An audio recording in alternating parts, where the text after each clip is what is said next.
Bonjour à tous. Aujourd'hui, nous allons parler de la GRH, de la contagieuse de la GRH selon Nisette et Pichout.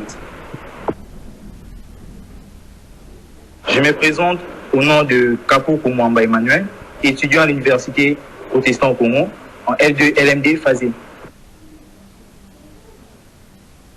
La typologie des modèles de la GRH, en prenant pour base la distinction de 5 configurations organisationnelles établies par Misberg et les systématisées par Nisette et Pichout, nous proposons de dégager 5 modèles fondamentaux de la GRH. Les principes de base des distinctions reposent sur les types de critères utilisés pour gérer les composants humains de l'organisation.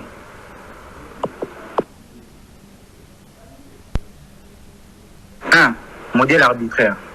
Le modèle arbitraire est caractérisé par l'absence de tout critère prédéfini et par les prédominances de l'informel.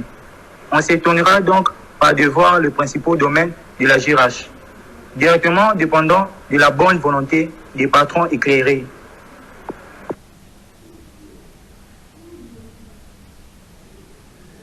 Le modèle objectivant.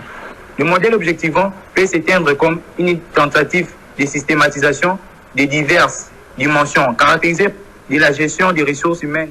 Ce sont des critères impersonnels définis par les analystes, notamment dans le cadre de conventions collectives où s'exercent le droit de la représentation syndicale qui réagissent les relations sociales en s'impliquant de manière uniforme à l'ensemble des membres de l'entreprise afin de représenter le maximum de la protection à l'égard de l'arbitraire managériel. 3. Les modèles individualisants. Les modèles individualisants est quant à lui axé sur une personnalisation du lien salarial. Les critères sont alors négociés. Dans le cadre d'accords interpersonnels entre lignes hiérarchiques et opérateurs, le plus souvent qualifiés en tenant compte des spécificités de chaque collaborateur. Un tel modèle s'accommode aisément d'une multiplicité des statuts et d'itinéraires au sein de l'organisation. Le modèle des conventionnalistes. Le modèle des conventionnalistes est caractérisé par le fait que le membre de l'organisation, le plus souvent des opérateurs qualifiés, s'accordent pour définir collectivement les cadres et les modalités de leur coexistence. On peut se référer par analogie au contrat social des Rousseau et à libre aliénation des citoyens à son égard. Les critères utilisés font alors l'objet des débats, conduisant par les biais de vote ou d'élection,